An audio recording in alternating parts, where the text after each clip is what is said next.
फखरुल साहब, आप ये कह रहे थे मीडिया पर आरोप लगाना बड़ा आसान है कि एजेंडा चला रहे हैं, लेकिन ये बताइए कि ये कौन सा एजेंडा चलाया जा रहा है जो बार बार इस तरह के कभी देश विरोधी बयान सामने आते हैं तो कभी कभी एक पर्सनालिटी पर लगातार अटैक किया जाता है। ये क्या है? अगर आपको जनता के प्रति या जनता के बीच अपने लिए प्यार बढ़ाना है, विश्वास बढ़ाना है, तो दूसरी लाइन लंबी खींचिए ना जनाब। आप तो उसी लाइन को छोटी करने पे तुले हुए हैं। चूना लगाने वाली कंपनी के आईपीओ में निवेश करके पैसे के नुकसान से आप डर रहे हैं? बेस्ट आईपीओ निवेश करना चाहते हैं? फ्रीडम ऐप को डाउनलोड करें। आईपीओ निवेश। देखिए, हमने तो लाइन भारतीय जनता पार्टी के सामने लंबी खींची। जब उत्तर प्रदेश में उपचुनाव हुए तो मैनपुरी में हमने 2,88,000 से चुनाव जीतने का काम किया, तो हमारी लाइन तो पहले से लंबी है।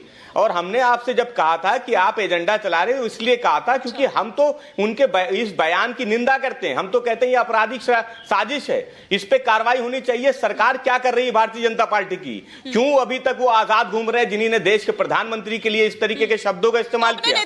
जो इस तरीके की बात कर रहे हैं, हत्या जैसी बात उधर तो निंदा कर रहे हैं, उधर तो निंदा कर रहे हैं, अब आप फिर बोलिएगा कि एजेंडा चला रहे हैं हम यहाँ पर बैठ के।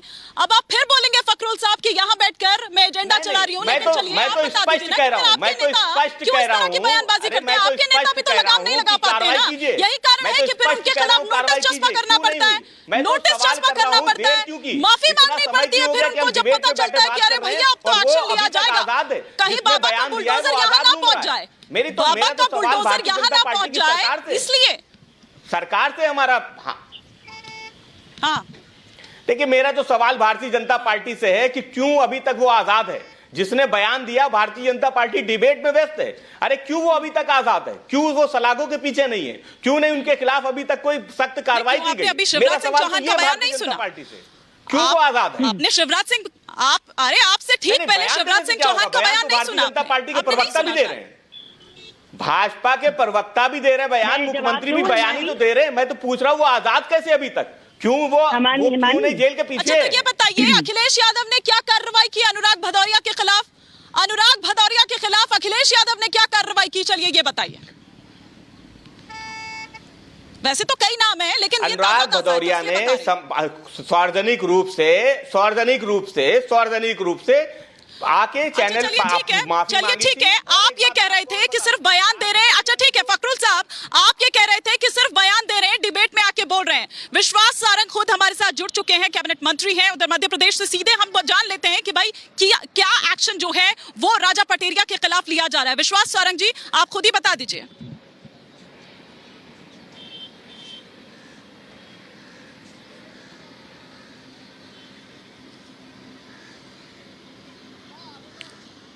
विश्वास सारंग जी, क्या आपको मेरी सर, मैं माफी के साथ आपको रोक रही हूँ क्योंकि आपका ऑडियो मुझ तक क्लियर नहीं आ रहा है। मैं कोशिश करती हूँ कि दोबारा से इस ऑडियो को फिक्स करवाऊं और तब मैं लौटूं आपके पास। लेकिन प्रोफेसर कपिल कुमार, ये क्या है? ये क्या आपको दिखता है? ना नैतिकता बची है, ना शुचिता बची है, ना कोई स्टैंडर्ड बचे। अच्छा ठीक है, मुझे बताया जा रहा है कि विश्वास जी तक मेरी आवाज भी जा रही है और विश्वास जी की आवाज ऑडियो ठीक कर लिया गया है। जी विश्वास जी, आप बता रहे थे कि क्या एक्शन लिया जा रहा है? देखिए, उन पर एफआईआर दर्ज हुई है, पर मैं इसमें ये बात जरूर जोड़ना चाहता हूं कि ये केवल राजनीतिक बयान नहीं है।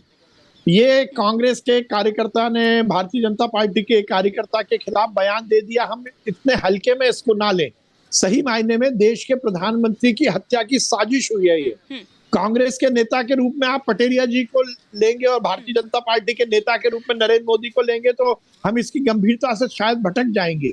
नरेंद्र मोदी जी केवल भारतीय जनता पार्टी के नेता नहीं है, बल्कि इस देश के प्रधानमंत्री है।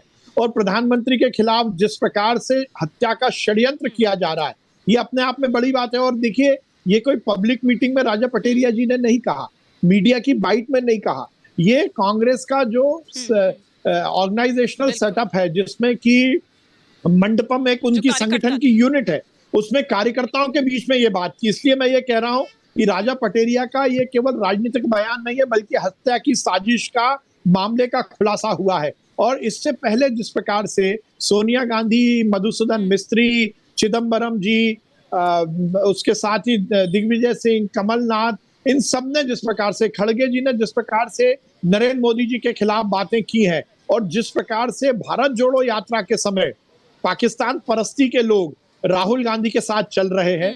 ये बड़ी साजिश का मुझे मामला दिखता है और ये साजिश क्या देश भर के मंडपम की बैठकों में उजागर की जा रही है? क्या कांग्रेस के नेताओं को ये सुपारी दी गई है कि इस देश के प्रधानमंत्री की हत्या की साजिश में वो शामिल हो? क्या 10 जनपद से ये साजिश शुरू हो रही है? ये एक जांच का विषय है।